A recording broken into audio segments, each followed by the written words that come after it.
Cinderella. By Agnes Taylor Ketchum and Ida M. Jorgensen. Once upon a time the wife of a rich man fell sick, and as she knew her end was approaching she called her only daughter to her bedside, and said, "Dear child, when I am gone, continue good and pious, and God will help you in every trouble and always care for you." Soon after this the mother closed her eyes in death, and the dear little maiden was left to weep for a mother's loving care, but she never forgot her last words, and tried to do all she could to make her papa happy. Time passed on, till one fine day in the spring her father brought home another wife, who had 2 daughters. These 2 daughters were very fair and beautiful to look upon, but at heart they were evil-minded and malicious, and as soon as they saw the sweet, open-faced little girl, with such sparkling blue eyes, and dimpled face surrounded by glossy curls, they began to hate her, so they persuaded their mother to banish her from the parlor to the kitchen. Here the poor child had a sad life of it. She was compelled to do the household drudgery, and wait on her beautiful stepsisters, and when work was done her only place was the chimney corner bench, with no company except the old cat. And although she had once a pretty name, from sitting in the ashes and getting covered with cinders, they called her Cinderella. Years went on, and Cinderella bloomed like a wild rose, in spite of all her kitchen work and common dingy clothes. One day a beautiful sweet-scented note came to the house from the king. He was going to give his son a fine ball, in honor of his 21st birthday, and all the ladies in the land must come. How poor Cinderella longed to attend this ball. But when she asked to go, the stepmother and daughter laughed at her, and said she would be a beautiful sight at the king's ball, with her smutty face and ugly clothes. She was made to wash and iron, plait and crimp ruffles, and run errands, early and late, that the 2 daughters might look beautiful. At last when the night came, she helped to paint their faces, lace their satin shoes, and trim them up with flowers and laces. Then she watched the coach roll grandly out of sight, and after that returned to the kitchen and sat down in the cinders with the cat, and sobbed as if her heart would break. The poor old cat tried to comfort her, as she had often tried to do before, by rubbing her sides against poor Cinderella's ashy dress, and purring softly to her, but the poor child was too sad to notice her. The hot tears rolled down her cheeks and dropped into the grimy soot, when right before her, she knew not how or why, stood the oddest little old woman. Her face was almost hid by a queer little bonnet that stood up being a queer little peak in the back, her little short, thick body was covered with a long green cloak, and she leaned on a stout cane.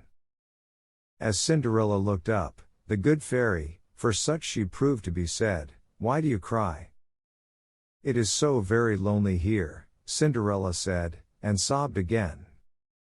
The good fairy patted her on the head, and whispered, "Is that all? Wouldn't my dear Cinderella like to go to the ball? Dry up your tears, and run to the garden, quick, and bring me the largest, finest, yellow pumpkin you can find. Then from the mousetrap on the pantry shelf get 6 slick mice, toe-fine rats you will find in the stable in the rat trap, and from the watering pot, or from under the garden stone, 6 green lizards must be brought." Nimble as a cricket in the grass, Cinderella dried her tears, and ran and did as she was bid. And then the strangest thing of all happened. The good fairy took her wand, which was hidden under her long cloak, and touched them every one. The pumpkin changed into a coach, and the mice became 6 horses with harnesses of gold. One rat was a coachman, with jeweled livery, and the other rat became a herald, to blow a trumpet in advance, and the first blast that he sounded made the horses plunge and prance. The lizards were made footmen, because they were so gay and spry, and Cinderella's dingy dress became a glistening gold brocade, and the gems that shone upon her fingers nothing could surpass, while on her feet were dainty little slippers made of glass. Then into the coach she quickly sprang. "Be sure you are home by 12 o'clock, the good fairy said, and then the footman quickly closed the coach door, and away the coach sped and was soon out of sight, and in a twinkling drew up before the king's palace. When Cinderella entered the ballroom, all eyes were turned upon her, as so beautiful a creature was never seen before. The prince was so charmed with her, he claimed her for the dance, took her into supper, and in every way showed his admiration. But Cinderella remembered the good fairy's warning, and just at 11:30 left the ball and hastened home. The prince inquired of every one who the lovely maiden was, without success, so the next night the king gave another ball, in hopes his son might be able to find out the home of Cinderella. Again poor Cinderella helped her sisters primp and curl, and again the good fairy came, and with her wand arrayed her in greater splendor than before. A crowd had gathered around the king's palace, as the lovely coach with its 6 prancing horses and lively footmen drove up, and as the lovely maiden sprang up the steps her slipper twinkled like stars.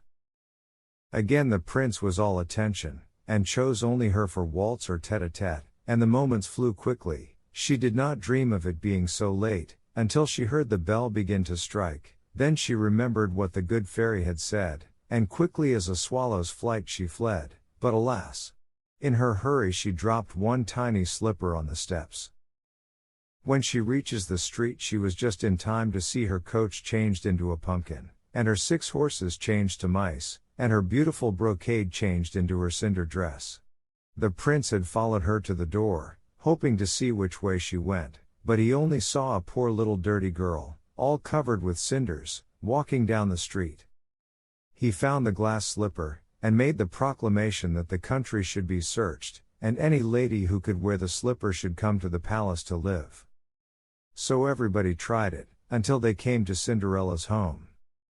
Then such pinching and squeezing as the 2 sisters did trying to put on the slipper. But, no, it would not go on. "Have you no other ladies in the house?" the royal heralds asked. "Oh, nobody but ugly Cinderella in the kitchen," the sisters replied.